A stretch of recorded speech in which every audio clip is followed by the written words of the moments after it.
Hi guys, my name is Karabo Sithole, and we are going to now move on to quiz 10, right? So quiz 10 covers Newton's method of calculating your interest rate, and it looks at J, an interest rate that is compounded continuously. So the first question says regular equal monthly deposits of 1,200 are made into a savings account starting 1 month from now and ending 4 years from now. 5 months after the last deposit is made into the account, the amount in the account equals 66,000. Using Newton's method with an initial guess of 0.05, the next guess is. So we have monthly deposits of 1,200, 1,200, and they are going to end 4 years from now, right? So 4 years from now is a T48 because that's 4 times 12, right? And it tells me that 5 months after T48, the amount in the account is 66,000, right? So at T53, the amount in the account is 66,000.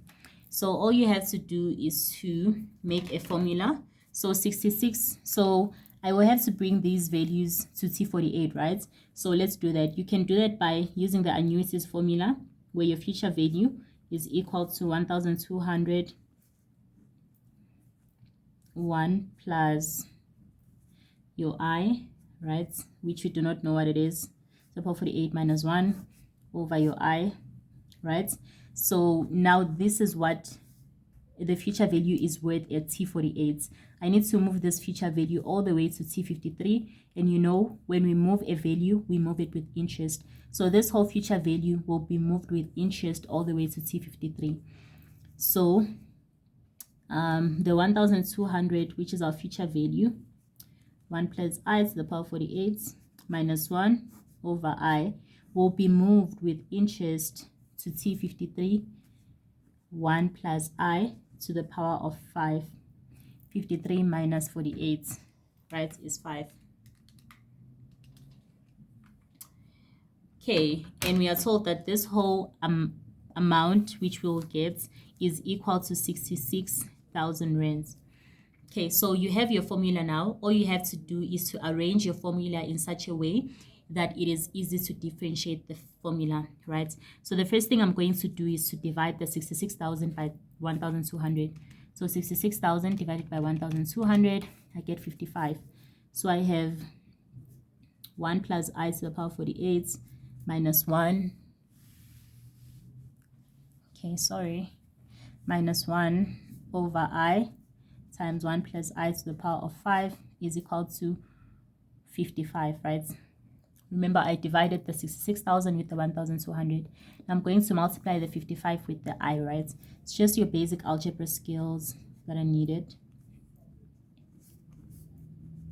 1 plus I to the power of 5 is equal to 55 I. Now I'm going to distribute this all the way inside. So 1 plus I to the power of, remember we have 1 plus I and 1 plus I. These two are the same, so I can just add the exponents. So 48 plus 5, 53, right? So I have 53 minus 1 times 1 plus I to the power of 5 is minus 1 plus I to the power of 5. This is all equal to 55 I, right? So I need to make sure everything is equal to 0. So just bring this side. So you have 1 plus I to the power of 53 minus 1 plus I to the power of 5 minus 55 I is equal to 0. So this is my fin function, right? So now I need to find my first derivative of this function. So 53 times 1, 53. So you have 53, 1 plus I. You subtract 1 from the power, you have 52, right? And then you have minus 5. 1 plus I to the power of 4 minus 55I, which is your f prime of in. So now you need to transfer both these equations into your formula. And your formula says that you have in plus 1 in plus 1 being equal to in minus f in and the f prime of in, right? So let us do just that. So I'm going to pause the video and write the formula so that we save time. Okay, now we have the formula right here written, right? So the next thing you have to do is to just put this whole formula in your calculator correctly. Make sure that the numerator is in its own bracket, the denominator is in its own bracket, and then press 0.05 equal to, make sure you will store it under shortcuts. So you will press 0.05 equal to clear shortcut execute. Whatever answer you get is your guess. So you should get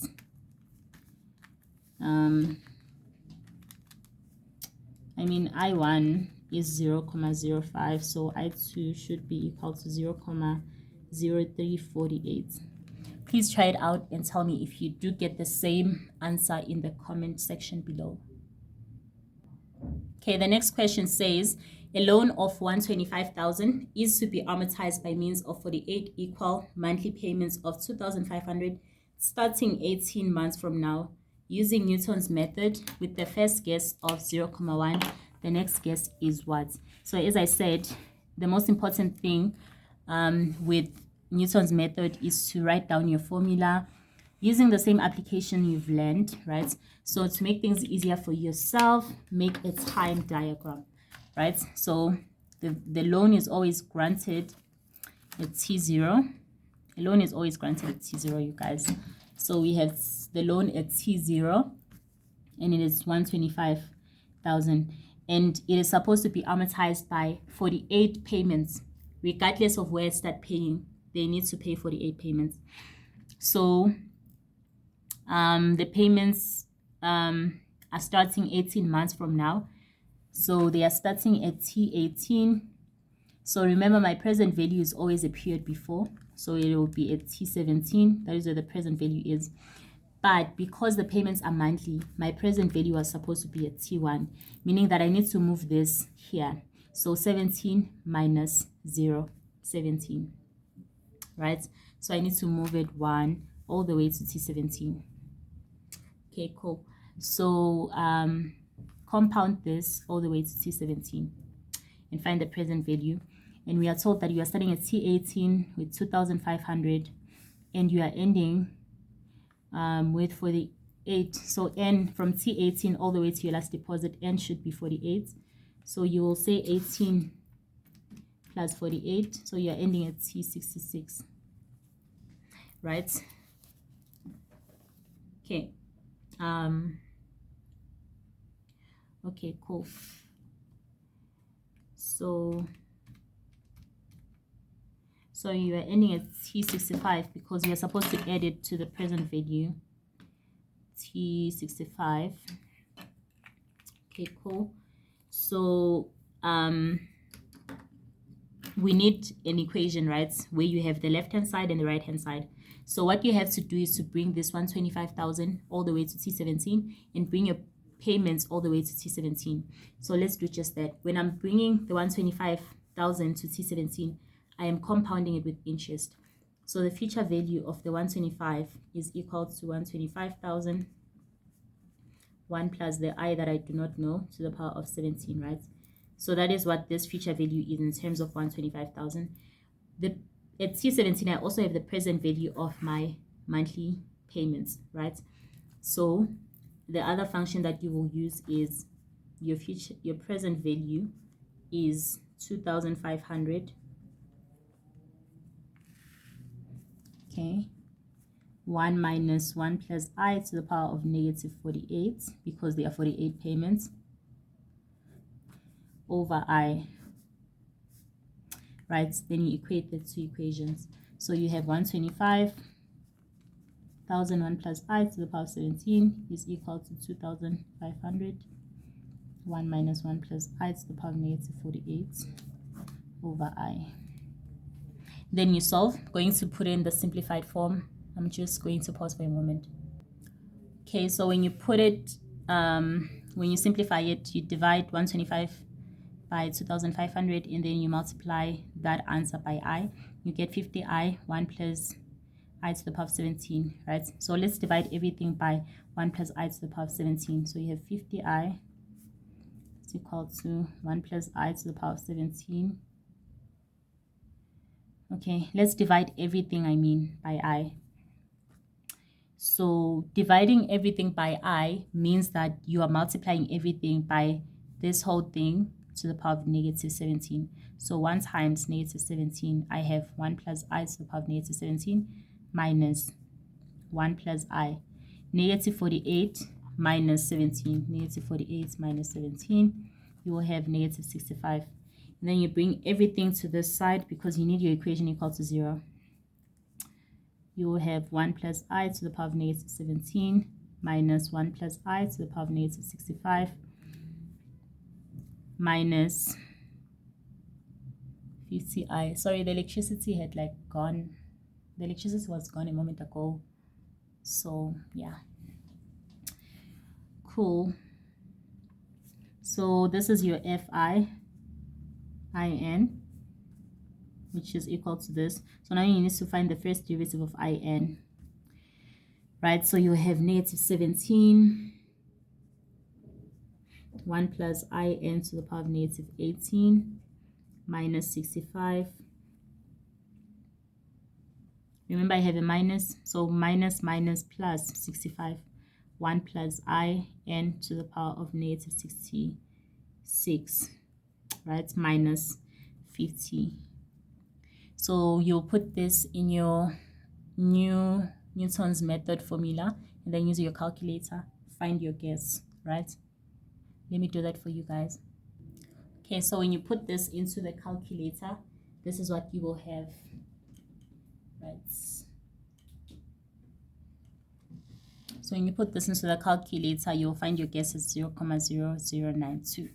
So tell me in the comment section if you find the same answer. If not, tell me in the comment section still so that I can help you.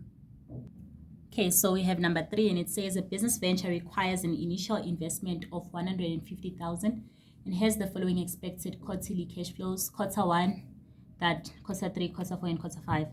An investor will consider this option if she gets a return of 14% per annum compounded quarterly. So my I matches my cash flow, so I do not have to do anything to it other than divide by 4. So let's use the calculator to find what IRR is. So you press the cash button on your calculator. You put 14 divided by 4, and you will have to make the CSHD editor X highlighted and then press execute. Make sure everything is cleared if you want to use the calculator. So okay, I just cleared the answer for number 4, but anyways, it's fine, guys. So the initial value will be negative 150,000. The second one will be 20,000. The third one will be 0 because there's nothing on cash flow 2. And then you have 3,000, and then you have 30,000. Oh my god. Okay, minus 150,000, 20,000, 0, 30,000, 50,000, 72,500. Right, then you press cash. It takes some time, so you have to just wait for it.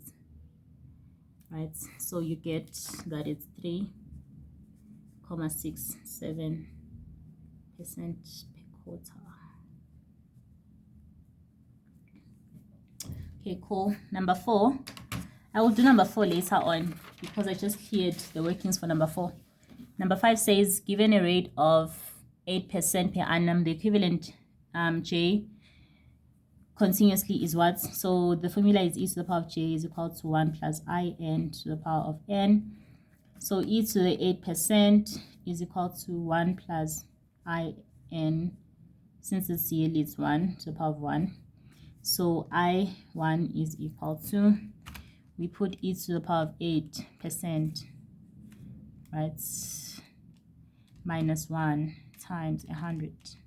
So it's 8.33%. Okay, number 6. Okay, number 6 is an interesting one, so I'm excited. Okay, cool. It says 15 regular equal monthly deposits of 300 are made into a savings account that earns interest at a rate of 6% per annum, compounded continuously. The amount in the account at the time of the last deposit of 300 is. And then you are like, is the math thing or what's going on? Because we were never taught, there's no formula that we were taught where we are having annuities and we had to find the future value of an annuity where you have J compounded continuously. So I'm going to show you how to do it. So remember the equivalence formula for our J. It says e to the power of J is equal to 1 plus I n to the power of n. So since I'm given 6% compounded continuously, I'm going to use this formula to find what the equivalent in of this 6% J is. So let's do that. You have e to the power of 6% is equal to 1 plus I1 to the power of 1, right? So I1 is equal to e to the power of 6% minus 1 times 100. You get 6.1836. Store this under A. Remember that this is the per annum, right? Because your J is per annum. So store under A. Cool. So now that I have the equivalence I, N, I can now use the formulas I know. And I know that when you have an annuity, you always use annuities formula. And in this case, we want the future value, the amount in the account of the last deposit. So future value of the annuity. So you will have FB is equal to, our PT is 300, 1 plus the 8%. Oh, before we do that, remember that we have monthly payments. So before we can do this, we need to use the equivalence formula to actually find what our I-12 is. So I'm just going to do that way. Okay, I'm just going to I don't like canceling, so I'll just do it here. So 1 plus 8% to the power of 1 is equal to 1 plus I-12 to the power of 12. So I-12 is equal to 1 plus A% to the power of 1 divided by 12 minus 1 times 100. You get 0.501%. Store this under B. Shift store B. Okay, cool.